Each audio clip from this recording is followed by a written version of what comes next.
Mi nombre es Maite Bautista del grupo 402 y en la materia de historia platicaremos sobre diversos presidentes de México, abarcando el periodo desde Porfirio Díaz en 1876 hasta Lázaro Cárdenas en 1940. Comencemos por Porfirio Díaz. Recordemos que Porfirio Díaz fue un dictador y militar mexicano que ejerció el cargo de presidente en 7 ocasiones, ocupando la presidencia por más de 30 años. Sus periodos gubernamentales son denominados como la época del porfiriato en la historia de México, la cual duró 31 años. Las ideas principales del porfiriato es que se mantuvo estabilidad y progreso, se dio mucha desigualdad social, hubo mucha pobreza, terminó el inicio de la Revolución Mexicana, se dio una red telegráfica, se dio inicio al proceso de navegación por el Pacífico, fue un régimen totalitario, se fundó la escuela naval y el gobierno era de tipo militar. Lo que ayudó a Porfirio Díaz a mantenerse tantos años en el gobierno fue la introducción del principio de no reelección inmediata en la Constitución de 1857. Entre las cosas más buenas que dejó el porfiriato fue que México pasó de la anarquía a la paz, de la miseria a la riqueza, del desprestigio al crédito y del aislamiento internacional al reconocimiento universal. Aunque por otro lado el glamour que se respiraba en la oligarquía porfirista ocultaba la miseria y la desgracia de una gran mayoría. En segundo lugar de la lista tenemos a Francisco I. Madero en el periodo 1911 a 1913. Publicó la sucesión presidencial en 1910 en contra de la dictadura porfirista. Después se unió a los fines de Emiliano Zapata y Pascual Orozco. El 6 de noviembre de 1911 fue elegido presidente de México, pero su gobierno no mostró solidez. Tuvo una relación política con Francisco Villa, quien llegó a respaldarlo como presidente.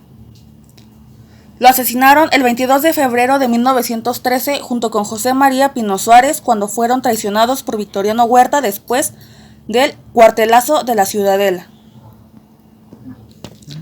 Le siguió al poder Pedro Lascurain, el cual tuvo la particularidad de solamente durar 45 minutos en el gobierno, lo cual tuvo como fin darle el poder a Victoriano Huerta. Seguimos con Victoriano Huerta, que tuvo el periodo presidencial de 1913 a 1914. Llega al gobierno a través de un golpe de estado conocido por todos como la Decena Trágica, para meter preso a Francisco I. Madero y a su vicepresidente Pino Suárez. Les mintió prometiéndoles que los iba a resguardar y facilitarles la salida de la capital. El 22 de febrero Huerta planea otra estrategia para quitarle la vida a Francisco I. Madero y a su vicepresidente. En su etapa como presidente se centró en dividir y acabar con sus enemigos políticos. Cometió varios errores, como sacar del gobierno a su aliado Félix Díaz. Entró en conflicto de negocios petroleros con Estados Unidos, error que le costó la presidencia. Huerta entregó la renuncia y se fue rumbo a Europa. Fue encarcelado en la prisión militar. Murió en el Hospital Providencia de Fort Bliss a la edad de 63 años. El 13 de enero de 1916. Pasamos con Francisco Carvajal en el periodo de 1914. Fue presidente interino tras la caída de Victoriano Huerta. En las características de su gobierno tenemos que fue un gobierno efímero caracterizado por su disposición a la negociación y a la conciliación con los revolucionarios. Respetó lo establecido en la Constitución de México debido a su apego a la ley. Se inició un proceso de pacificación en el país, pues dejó en libertad a los presos políticos y prohibió fusilar a los prisioneros de guerra. Fue un gobierno respetuoso de la libertad de prensa y de las libertades ciudadanas establecidas en la Constitución. Su primer acto de gobierno fue el nombramiento del general José Refugio Velasco al frente de la Secretaría de Guerra. Inmediatamente inició negociaciones con Venustiano Carranza y su movimiento constitucionalista que exigía respetar la legalidad y la democracia. En el quinto lugar de la lista tenemos a Eulalio Gutiérrez, el cual su periodo presidencial duró de 1914 a 1915 y solamente duró 2 meses. Seguido de este se encuentra Roque González, el cual simplemente fue carácter provisional y su periodo fue en 1915. El siguiente es Venustiano Carranza con el periodo presidencial de 1917 a 1920. En sus aspectos positivos pidió el cumplimiento de la Constitución de 1857. Se rebeló ante el gobierno de Porfirio Díaz. Asumió una posición neutral en la Segunda Guerra Mundial, lo cual favoreció mucho al país. Trató de regular el dominio de los recursos naturales y aumentó el número de escuelas y creó las nocturnas para los adultos. En sus aspectos negativos, se negó a aceptar los acuerdos en la Convención de Aguascalientes. Planteó la muerte de Emiliano Zapata. Desconoció el gobierno de Victoriano Huerta, no puso en práctica el reparto agrario y salió huyendo de la Ciudad de México por miedo a que le hicieran algo. Y en algunos aspectos interesantes fue que nació en Cuatro Ciénegas, Coahuila, el 29 de diciembre de 1959. En su lucha contra Victoriano Huerta, Carranza recibió el apoyo de otros líderes revolucionarios. Se reconocieron los derechos laborales de los trabajadores, estableció el derecho a la educación laica y fue asesinado y sus planes fueron truncados. Su periodo fue mucho auge en la educación. Pasamos a otra figura de esta lista de presidentes de México, con Álvaro Obregón, con su periodo de presidencia de 1920 a 1924. En sus aciertos, él creó la SEP, lo cual hasta ahora sigue funcionando y es de lo más importante del país. Impulsó el desarrollo del arte mural en el país y apoyó al siguiente candidato a la presidencia, quien era Plutarco Elías Calles. En sus desaciertos, desventajas de su periodo presidencial fue que tuvo muchas demandas constantes por parte de los campesinos que querían que las tierras fueran entregadas como se había prometido, y que sucedió la Guerra Civil de 1923 a 1924. En sus impulsos o creaciones creó el Ejido y creó la SEP, además de que se firmaron los tratados de Bucareli. Y finalmente buscó reconocimiento internacional del país. Desarrolló el arte con el muralismo y llegó a acuerdos con el país e impulsó la educación en personas analfabetas. Impulsó una política agraria para ayudar a los campesinos y mantener el orden. Pasemos con una de las figuras más importantes en esta larga lista de presidentes. Tenemos a Plutarco Elías Calles con su periodo de 1924 a 1928. En sus aciertos, él tuvo la confianza del pueblo para el desarrollo de la economía del país. También favoreció el comercio interno, lo que favoreció a muchas familias de la época. En algunas de sus desventajas, en sus últimos años de gobierno, la situación política y social se complicó muchísimo y empezaba a perder la confianza del país. Promulgó la ley Calles, que afectaba a la Iglesia Católica. En sus impulsos o creaciones se propuso crear un estado fuerte con especial atención en la economía, lo cual iba a favorecer mucho al país. Inició la construcción de un nuevo ferrocarril. Impulsó la reforma de reelección y prolongación del periodo presidencial. Y pues en algunos de los desarrollos sociales, políticos, económicos del país, conformó un gabinete plural, estableció el Banco de México. La relación de la Iglesia-Estado estuvo distante por mucho tiempo y le dio mucha importancia al ámbito económico. Dijo en su discurso que se iniciaba en el país la etapa institucional. Pasemos al periodo del Maximato. Después del gobierno de Plutarco Elías Calles, a él se le conoció como el jefe máximo de la Revolución Mexicana. Después de su periodo de 1924 a 1928, el Maximato duró de 1928 a 1934, en el que gobernaron 3 presidentes a los que él manipulaba a su antojo. El primero de ellos fue Emilio Portes Gil. En el ámbito político era procurador de la República y presidente de la Comisión Nacional Bancaria. En el ámbito económico favoreció el reparto de tierras, fortaleció las organizaciones campesinas. Y en el social, la Universidad Nacional se convirtió en la tan conocida UNAM y puso fin a la Guerra Cristera.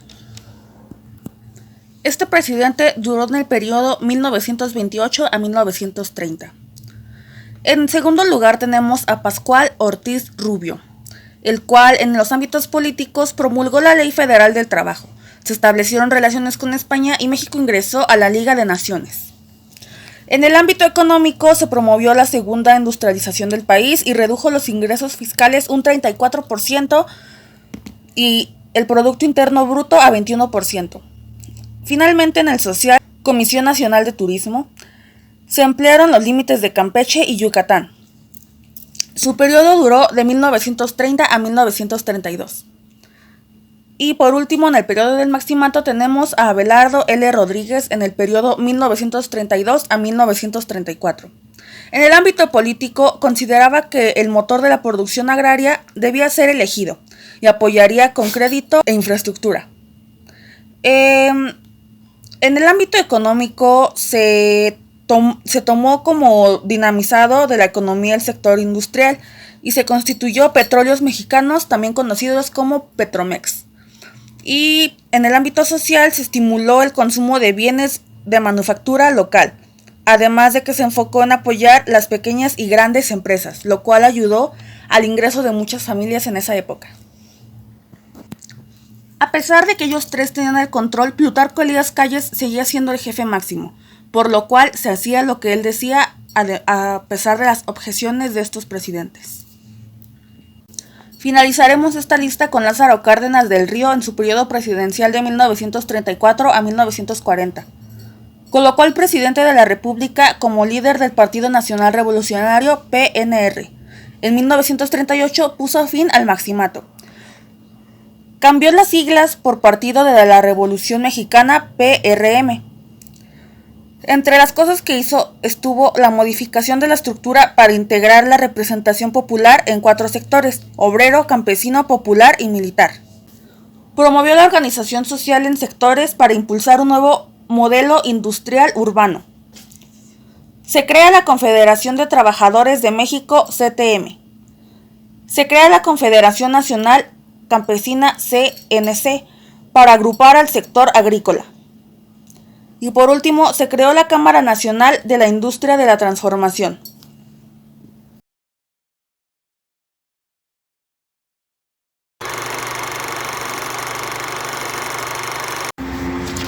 Daremos inicio a esta segunda etapa de los presidentes de México en el periodo de 1940 a 1976. Empezaremos con Manuel Ávila Camacho y finalizaremos con José López Portillo. Comencemos con el gobierno de Manuel Ávila Camacho de 1940 a 1946. Con la presidencia de Ávila Camacho comenzó la modernización económica de México. Entre sus principales objetivos estaba la consolidación de la unidad nacional, la atención al asunto agrario, fortalecer el trabajo educativo y mejorar las relaciones entre patrones y obreros. En 1943 se creó la Confederación Nacional de Organizaciones Populares, CNOP, en la cual se integraron los sectores obreros y campesinos del entonces Partido de la Revolución Mexicana. En ese mismo año, 1943, se promovió una nueva Ley Federal del Trabajo. Producto de esta se creó la Secretaría del Trabajo y Previsión Social y nació una de las instituciones más nobles en materia de seguridad social para la clase trabajadora del país: el Instituto Mexicano del Seguro Social, o mejor conocido como IMSS. En 1945 se expidió la Ley Federal Electoral. También promovió formalmente la impartición de enseñanzas en escuelas privadas, debiendo contar con la autorización del Estado. En este periodo presidencial, México vivió uno de los periodos más estables en la política y de crecimiento económico. Entre 1940 y 1945, el Producto Interno Bruto creció en un ritmo de 7.3%, nunca antes visto en la etapa postrevolucionaria. En segundo lugar tenemos a Miguel Alemán Valdés con el periodo presidencial de 1946 a 1952. Nació en Sayula, Veracruz, el 29 de septiembre de 1903. Fue hijo de Tomasa Valdés y del general Miguel Alemán González. Ejerció la abogacía y representó legalmente a trabajadores mineros, petroleros y ferrocarrileros, al mismo tiempo que despegaba su carrera política. Los cargos que ocupó fueron consultor de la Secretaría de Agricultura, magistrado del Tribunal Superior de Justicia del Distrito Federal y en 1936 fue electo senador de la República de Veracruz. En aciertos, algunas de sus acciones gubernamentales fueron la reforma al artículo 27 constitucional para permitir el amparo a los pequeños propietarios amenazados de expropiación de sus tierras. Impulsó la industrialización, centrada en la Ciudad de México y el turismo en Acapulco. Propició la industria de la construcción. En sus desaciertos, en contraparte, algunos aspectos negativos de su gobierno fueron el incremento de los políticos que se hacían millonarios, gracias a los jugosos contratos que ganaban en el gobierno, también por la devaluación del peso y la subsiguiente crisis. Al ser el primer presidente civil de la época revolucionaria, se le apodó como el cachorro de la revolución. Tomó posesión de la presidencia el 1 de diciembre de 1946. Falleció en la capital de la República el 14 de mayo de 1983. La avenida principal de Acapulco lleva su nombre y un busto con su imagen se desveló en Zapopan, Jalisco. Continuamos con Adolfo Ruiz Cortines, con su periodo presidencial de 1952 a 1958. Fue un contador, militante revolucionario y político mexicano que desempeñó como presidente de México del 1 de diciembre de 1952 al 30 de noviembre de 1958. Nació el 30 de diciembre de 1889 en Veracruz. Falleció el 3 de diciembre de 1973, Veracruz. En cargos anteriores fue presidente de México y gobernador de Veracruz de 1944 a 1948. Pacificó el campo veracruzano, construyó escuelas, carreteras y revisó los sistemas impositivos. En su gobierno se construyeron planteles educativos en varios sitios del país y se hicieron campañas para erradicar el analfabetismo, pero el atraso educativo nunca se resolvió.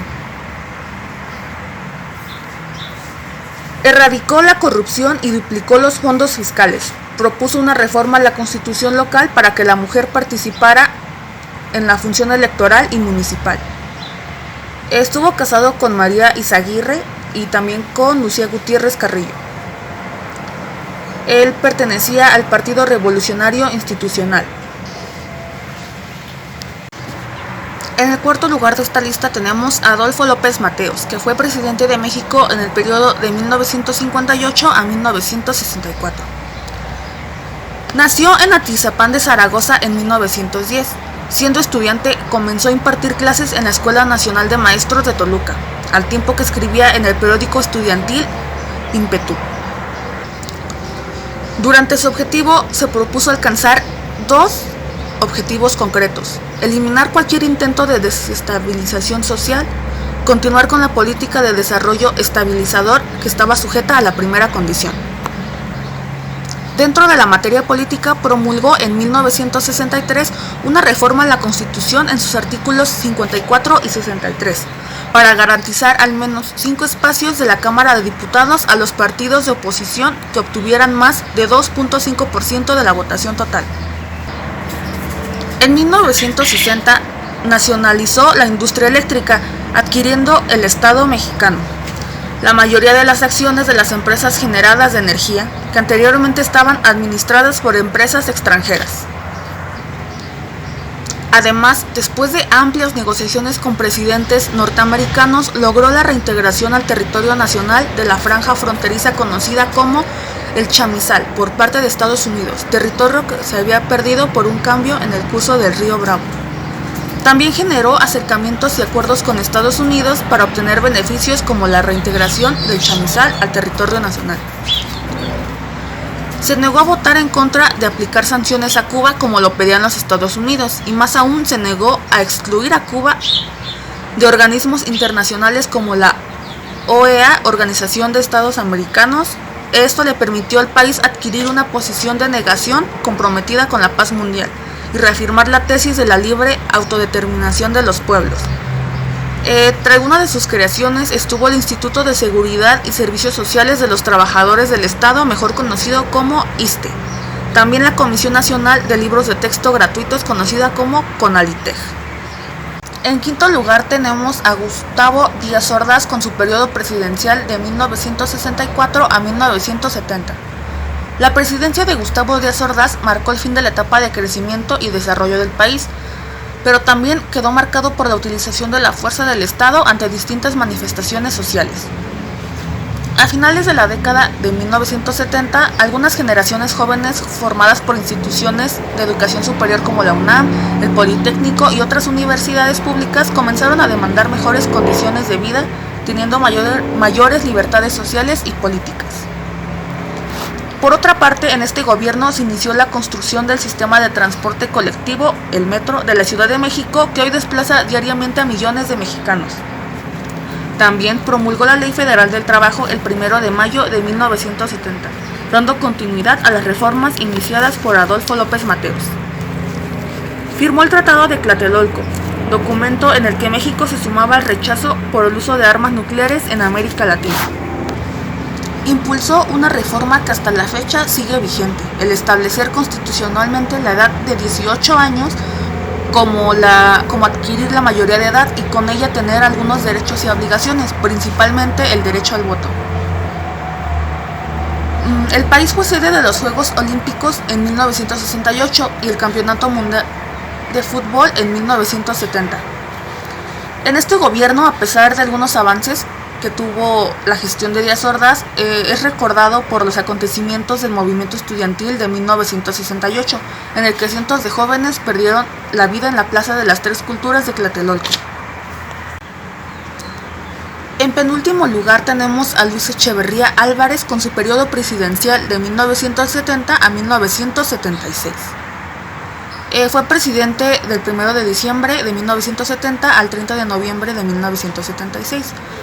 En sus ventajas de su gobierno es que llegó a la presidencia con la intención de aplicar programas políticos, económicos y sociales con ideas de nacionalizar muchas empresas privadas y redistribuir tierras privadas para los campesinos en estados de Sinaloa y Sonora. Se incrementó el gasto estatal en salud, construcción de viviendas, educación y alimentos. Redistribuyó millones de acres entre los campesinos sin tierra. Además, amplió los programas de seguridad social, vivienda, transporte, educación e invirtió enormes sumas de dinero en muchas obras públicas. En algunas de las desventajas de su gobierno está que desde 1972 a 1976 ordenó varios sabotajes en contra del periódico Excelsior, dirigido por el periodista Julio Scherer García, el cual hizo fuertes críticas contra su gobierno. Durante su mandato se produjo la llamada Guerra Sucia, en la cual una gran cantidad de personas fueron torturadas y desaparecieron. En los 6 años que duró Echeverría como presidente de México, se desató una gran cantidad de secuestros y asaltos a los bancos por grupos guerrilleros de izquierda. Finalizaremos esta etapa de presidentes con José López Portillo, con su periodo presidencial de 1976 a 1982. Fue parte del Partido Revolucionario Institucional. Entre algunas de las características de su gobierno es que fue parte de la Guerra Sucia, fueron asesinados los guerrilleros Genaro Vázquez y Lucio Cabañas. López Portillo intensificó la represión, puso en marcha el programa Educación para Todos. Su principal objetivo fue lograr independizarse de Estados Unidos en temas económicos. Devaluó la moneda mexicana de forma muy abrupta y su plan económico estuvo basado en el desorden provocado por las diferentes variables económicas, como el auge de la industria petrolera, la pérdida del poder adquisitivo y la nacionalización de la banca. En algunas de las aportaciones de su gobierno fue que logró que cuando la venta de petróleo entre Estados Unidos y Europa Occidental cayera, México ocupara el primer lugar como exportador de crudo. Elevó el Producto Interno Bruto a un 8% por año. Redujo la tasa de desempleo aproximadamente un 50%. Se encargó de promulgar una ley de amnistía política. Logró restablecer las relaciones internacionales que habían sido rotas con España. Propuso un plan mundial de recursos energéticos en la Organización de las Naciones Unidas, mejor conocida como ONU. Hizo posible que el Papa pudiera visitar México por primera vez. Realizó una política agraria que logró reordenar la economía del país. Como vemos, sus características y aportaciones fueron muchas durante su periodo gubernamental. Y hasta aquí llegamos con esta segunda etapa de presidentes de México. Ahora comenzaremos con la tercera y última etapa de los presidentes de la República Mexicana, abarcando desde Miguel de la Madrid en 1982 a Andrés Manuel López Obrador en 2018. En primer lugar tenemos a Miguel de la Madrid Hurtado con su periodo presidencial de 1982 a 1988. ¿Quién fue? Fue un político mexicano presidente del país entre 1982 y 1988. Cursó la carrera de Derechos en la Universidad Nacional Autónoma de México y obtuvo una beca para llevar a cabo una maestría de Administración Pública en la Universidad de Harvard. ¿Cómo fue su mandato? Anunció un plan de austeridad para sacar al país de la crisis económica, principal objetivo de su programa. Siguió una política de austeridad y de lucha contra la corrupción. En su política exterior centró sus esfuerzos de negociar la deuda de su país e intentar mediar en el conflicto centroamericano. Fue uno de los fundadores, junto con Venezuela, Panamá y Colombia, del Grupo de Contadora, constituido en enero de 1983, para contribuir a la pacificación de América Central. México sufrió una de las peores catástrofes de su historia. En septiembre de 1985, la capital de la República fue sacudida por un terremoto de 7.8 grados en la escala Richter, de vastas consecuencias. Este evento es muy recordado por la mayoría de los mexicanos. En segundo lugar de esta lista tenemos a Carlos Salinas de Gortari con su periodo presidencial de 1988 a 1994. Nació el 3 de abril de 1948 en Ciudad de México, México. Durante su sexenio se dieron importantes cambios económicos, entre ellos la firma del Tratado de Libre Comercio de América del Norte, privatización masiva de empresas estatales, incluida la banca, y la implementación del Programa Nacional de Solidaridad, además de restaurar las relaciones Iglesia-Estado, y se establecieron relaciones diplomáticas con la Santa Sede. El resultado oficial de las votaciones fue 50% para Carlos Salinas, 31% para Cuauhtémoc Cárdenas y 17% para Manuel J. Cloutier. Él hizo algunos cambios en los artículos 3, 5, 27 y 130 con un impacto en la educación secundaria, que iba a ser obligatoria y gratuita para primaria y secundaria. Se abrió la posibilidad de privatizar ejidos y capitalizar el campo mexicano. Implementó una reforma electoral que dio paso a la creación del Código Federal, Instituciones y Procedimientos Electorales, mejor conocido como COFIPE, que más adelante creó el Instituto Federal Electoral o IFE, Instituto Nacional Electoral, INE, y el Tribunal Federal Electoral, TFE, con una de sus principales aportaciones a México. Salinas se anunció a sí mismo como un agente de cambio dentro del PRI, dejando atrás la visión del proteccionismo nacionalista e ideando lo que llamó el liberalismo social. Tuvo cierto escándalo porque se creía que era el culpable de la muerte de Colosio. En tercer lugar de esta lista tenemos a Ernesto Zedillo Ponce con su periodo presidencial de 1994 al 2000. Nació el 27 de diciembre de 1951. Su cónyuge fue Nilda Patricia Velasco y tuvo varios hijos como Ernesto Zedillo Velasco, Emiliano Zedillo, Rodrigo Zedillo, Patricia Zedillo y Carlos Zedillo. Su educación fue en la Escuela Superior de Economía, IPN y la Universidad de Yale.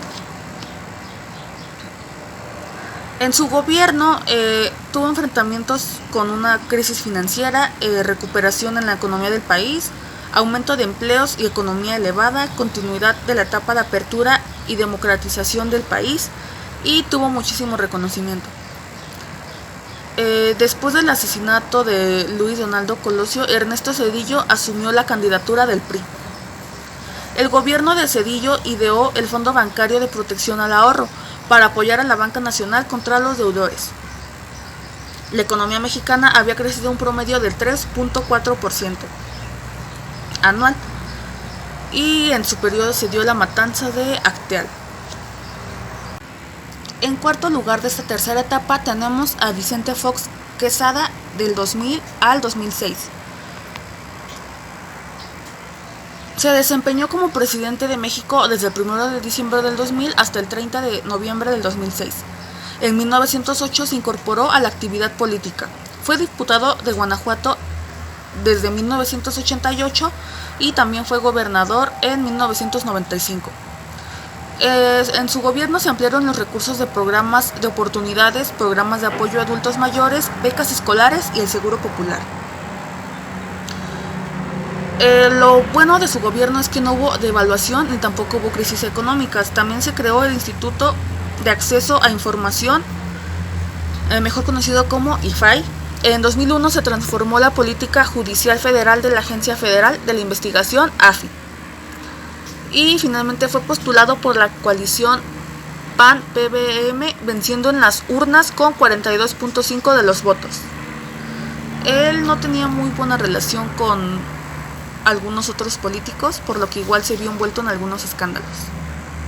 Continuamos con Felipe Calderón Hinojosa, que tomó el cargo de la presidencia el 1 de diciembre del 2006 al 30 de noviembre del 2012. Miembro del Partido Acción Nacional durante 30 años y lo abandonó en noviembre del 2018. Su presidencia estuvo marcado por el inicio de la guerra contra el narcotráfico. En algunas de sus aportaciones tenemos la reforestación, el pago de servicios ambientales, áreas naturales protegidas, programa Luz Sustentable, Programa Nacional de Sustitución de Equipos Electrodomésticos y Vivienda Sustentable. Hemos llegado al penúltimo presidente de esta tercera etapa con Enrique Peña Nieto, el cual es antecesor del actual presidente. Su periodo de presidencia fue el 1 de diciembre de 2012 al 30 de noviembre del 2018. Nació el 20 de julio de 1966 en una familia que tenía una larga trayectoria política. Su bisabuela fue alcalde de una villa en 4 ocasiones. Un primo de su padre fue gobernador del Estado de México y un pariente lejano de su madre también fue gobernador del Estado de México.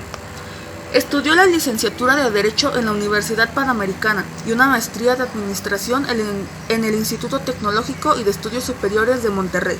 Se afilió al Partido Revolucionario Institucional desde 1984. Desde joven ocupó posiciones en el gobierno del Estado de México.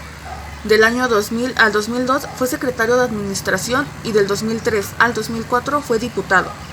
En el 2005 obtuvo la gobernatura del Estado de México y en el periodo de 2005 a 2011 logró grandes avances en servicios públicos e infraestructura. Empecemos con lo malo de su gobierno. Aparece como el peor mandatario, peor evaluado. Se vio envuelto en muchos escándalos. Era muy reprochado por su equipo de trabajo, que se componía de mucha gente que se acusaba de robar dinero. En su periodo se vio marcado por la desaparición de los 43 estudiantes de Ayotzinapa. En su periodo hubo mucha corrupción e inseguridad. Fue un punto muy difícil en la economía del país. Fue cuando sucedió lo del gasolinazo y hubo mucho endeudamiento externo.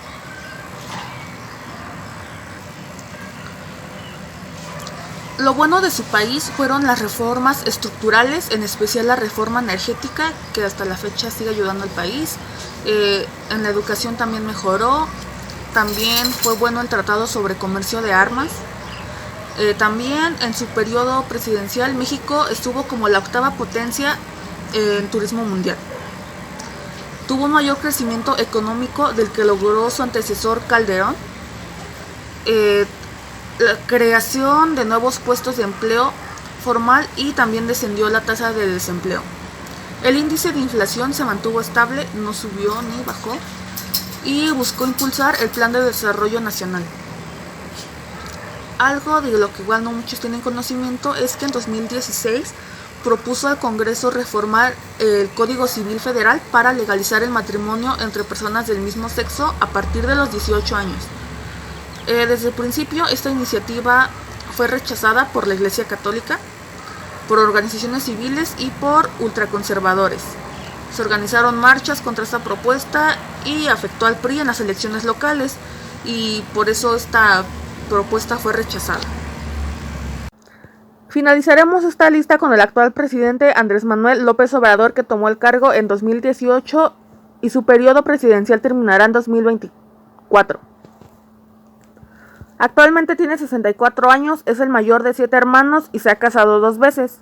Entre sus aportaciones más importantes hasta la fecha están la creación de programas sociales a rango constitucional, el aumento al salario, la reforma contra el fuero presidencial con reservas, la llegada de vacunas contra el COVID-19, mayor recaudación tributaria, resultados en el combate al Huachicol. Y el más destacable, el apoyo con becas a los estudiantes.